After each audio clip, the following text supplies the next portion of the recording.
دوستو کیا آپ نے کبھی مسجد نبوی کو اس انداز سے دیکھا ہے؟ کیا سچ میں یہاں آنے سے دل کو سکون ملتا ہے؟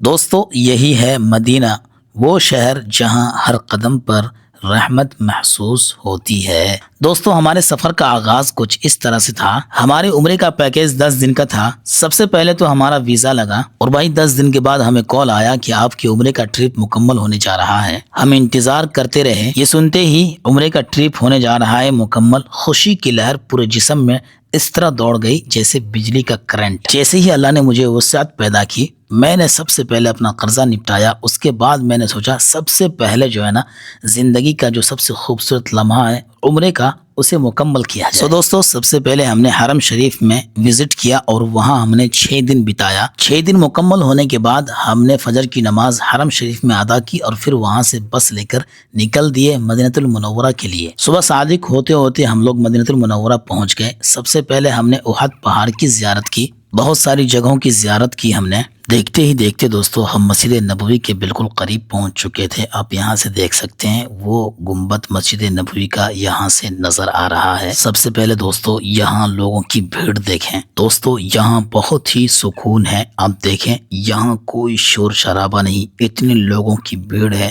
بہت ہی سکون سے درود پاک کی ذکر کرتے ہوئے یہاں سے لوگ چلتے ہیں۔ یہ جو آپ بڑی بڑی بلڈنگیں دیکھ رہے ہیں دوستو، یہ مسجد نبوی کے جسٹ سامنے واقع ہے اور یہاں پر عمرہ زائرین ٹھہرتے ہیں اور بڑی بڑی بلڈنگیں ہیں، ہوٹل وغیرہ ہے، رہائش کے کمرے ہیں۔ تو اس طرح سے یہاں دوستو بھیڑ ہوتی ہے۔ اور یہ دیکھیں بھائی، بالکل بیچوں بیچ یہ راستہ ہے، گاڑیاں چل رہی ہے، سارے لوگ یہاں ٹھہرے ہوئے ہیں۔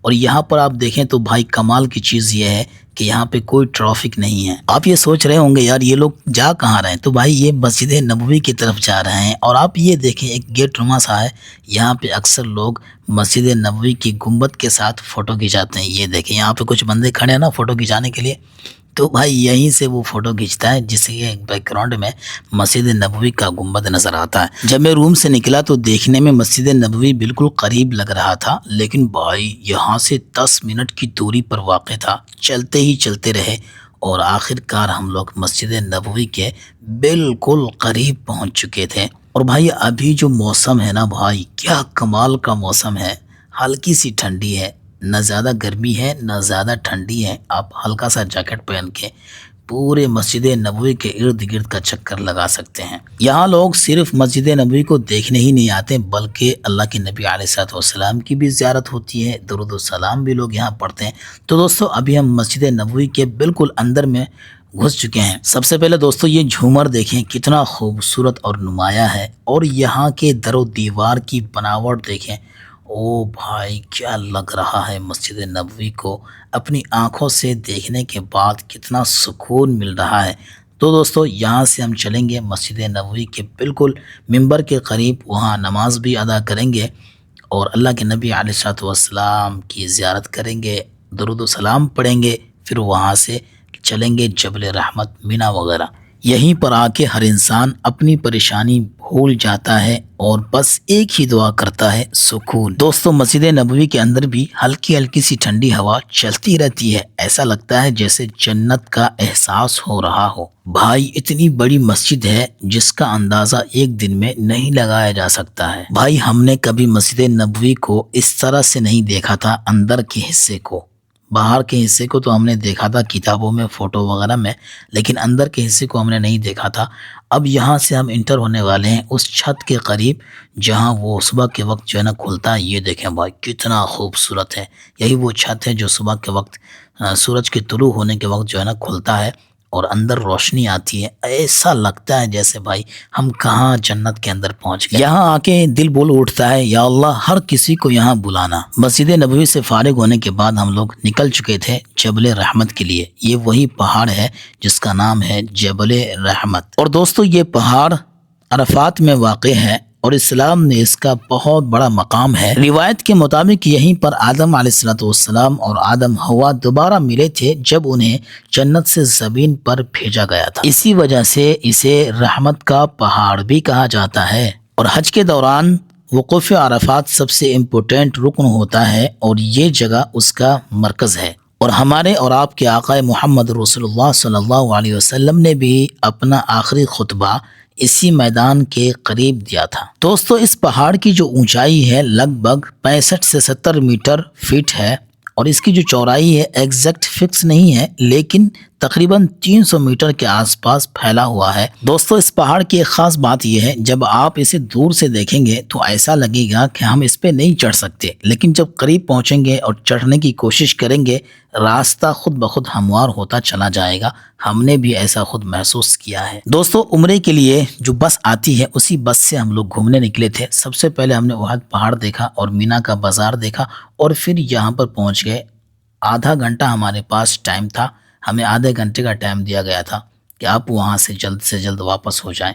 تو دوستو ہم لوگ جلدی اس پہاڑ پر چڑھنے کی کوشش کی، اور بالآخر ہم لوگ اس پہاڑ پر چڑھ بھی گئے۔ دوستو ہمارے ساتھ ایک گائیڈ بھی تھا جو کہ ہمارے بس کی طرف سے تھا، تو یہ ہمارے آگے چل رہے ہیں۔ آپ دیکھ سکتے ہیں کتنی خوبصورت بسیں ہیں یہاں پر، یہ سب عمرہ زائرین والوں کے ہیں۔ دراصل دوستو یہاں سے جو ہے نا وہ پہاڑ دکھتا ہے جسے ہم غار حرا کے نام سے جانتے ہیں، جس پر اللہ کے نبی علیہ الصلوۃ والسلام جایا کرتے تھے، اور سب سے پہلی وحی جو نازل ہوئی تھی وہ کہا جاتا ہے کہ اسی پہاڑ پہ نازل ہوئی تھی۔ تو ہمارے گائیڈ جو ہے نا ہم سب کو یہاں پر لے کر آئے ہیں، اور یہاں سے وہ پہاڑ نظر آتا ہے، اور اس جگہ آپ دیکھ سکتے ہیں کتنا چٹیل میدان ہے، اور یہاں سے ہم سب کو دکھاتے ہیں کہ وہ پہاڑ جو دکھ رہا ہے نا وہ غار حرا ہے۔ تو ہم سب یہاں پر جا کر ایک جگہ اکٹھے ہو جاتے ہیں، اور یہاں سے پھر اس پہاڑ کی زیارت کرتے ہیں۔ ساری جگہوں کا معائنہ کرتے ہوئے اس طرح سے ہم لوگ اپنے روم پہ پہنچتے ہیں، اور پھر وہاں سے ہم خود کی ٹیکسی لے کر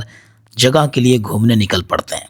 تو سب سے پہلے ہم چلتے ہیں غار حرا۔ وہاں پہاڑ چڑھنے میں تقریباً 2 سے 2.5 گھنٹہ لگتا ہے، بہت ہی اونچا پہاڑ ہے۔ ابھی فی الحال راستہ بھی بن چکا ہے۔ تصور کریں اس زمانے میں، جس زمانے میں اللہ کے نبی علیہ الصلوۃ والسلام پہاڑ پر چڑھا کرتے تھے۔ یہ دیکھیں وہ والی جو پہاڑ ہے نا، یہاں سے وہ کونے میں دکھ رہا ہے، وہی ہے غار حرا۔ یہاں سے دیکھنے کے بعد دل میں جو ہے نا ایک چلبلی سی مچ چکی تھی کہ ہمیں غار حرا جانا ہے تو جانا ہے۔ ہم لوگ 4 آدمی غار حرا پر جانے کی کوشش کر رہے تھے۔ ٹیکسی والے سے ہم نے پوچھا، 20 ریال لگے ہم سب کو غار حرا تک چھوڑنے کے لیے۔ پھر وہاں سے ہم لوگ غار حرا پر چڑھے۔ فی الحال ابھی تو راستہ ہموار ہو چکا ہے، اس زمانے میں کیسے چڑھتے رہے ہوں گے اللہ کے نبی علیہ الصلوۃ والسلام، خیر اللہ کی مدد رہی ہوگی ان کے ساتھ۔ تو اس طرح سے ہم لوگ یہاں سے زیارت کرتے ہوئے نکلے، اور پھر یہاں سے چلے ہم مینا کے بازار میں، اور یہاں آپ دیکھ سکتے ہیں بھائی کس طرح سے بازار لگا ہوا ہے۔ تو دوستو اس طرح کے ویڈیوز اگر آپ کو پسند ہو تو لائک شیئر سبسکرائب کرنا، اس ویڈیو کو زیادہ سے زیادہ شیئر کرنا، اور میرے دوستو اپنے چھوٹے بھائی کو سپورٹ کرنا۔ ملتے ہیں نیکسٹ ویڈیو میں، تب تک کے لیے خدا حافظ، اپنی دعا خیر میں یاد رکھیے گا۔ السلام علیکم ورحمۃ اللہ وبرکاتہ۔